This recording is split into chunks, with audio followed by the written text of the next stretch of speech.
Hello guys, for today's video, narito ang hot trending topic na kung saan pinakilig nga nitong si Enrique Hill ang kanilang mga fans ni Liza Soberano dahil sa kanyang birthday message at nabuhayan nga ang Lisken fans. Disclaimer, ang mga larawan o video na mapapanood nyo ay hindi pag-aari ng uploader. Ito ay ginagamit para sa isang impormasyon. Credit to the owners. Usap-usapan nga ang birthday greetings ng kapamilya actor na si Enrique Hill sa kaarawan ni Liza Soberano. Kaya naman inaabangan ng Lisken fans ang birthday message ni Enrique.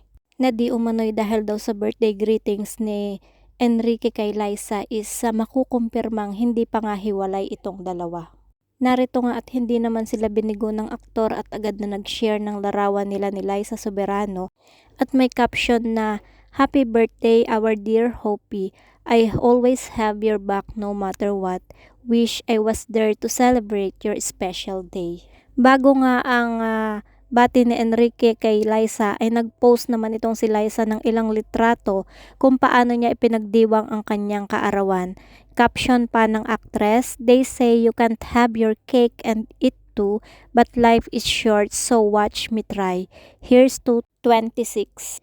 Been holding on to these amazing concept photos I shot with the incredible Cher Luna a year ago. We were even joking about using them for my 26th birthday post. Jokes on new team. I can finally put this to good use. Haha. Thank you everyone for the loving messages. Grateful for everyone who makes me special by showing their love and support today and every day." Samantala, dahil sa pagbati ni Enrique kay Liza, nabuhay ang Lisken fans. Ayon sa kanila, ito ang pinakamagandang tugon ng dalawa sa patuloy na kumakalat na balita na hiwalay na nga sila.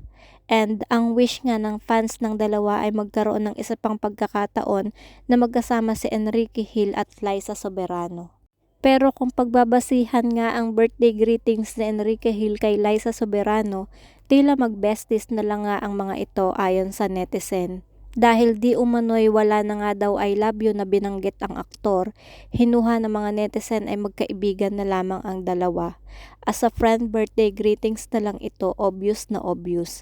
Yung greeting as a friend na lang, dati may pero ngayon our. Yung endearment na baby and I love you, wale na. Break na halatang halata sa message. Walang I love you no, ganyan talaga pag nag-break na. Aniya pa ng isa, parang mag-BFF na lang, ha ha ha. Dahil nga sa pagbating ito ni Enrique, sumagot naman si Hope sa pamamagitan ng My Day kung saan sinabi niyang thank you forever grateful for you. Sabi nga ng ilan na iptotoo man ang rumor ng kanilang paghihiwalay, siguro naging maayos ang kanilang pagdedesisyon. Nirespeto ang kani-kaniyang dahilan bago tuluyang nagpaalam sa kani-kanilang pag-iibigan.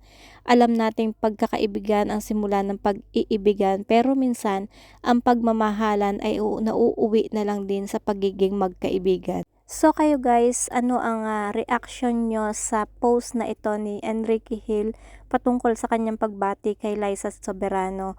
Totoo nga ba na break na sila or sila pa rin pero nananahimik lang ang kanilang relasyon? Just comment down below guys, and kung di pa kayo naka-subscribe sa aking YouTube channel, kindly hit the notification bell and like and share. Maraming salamat and God bless. More chika, more marites.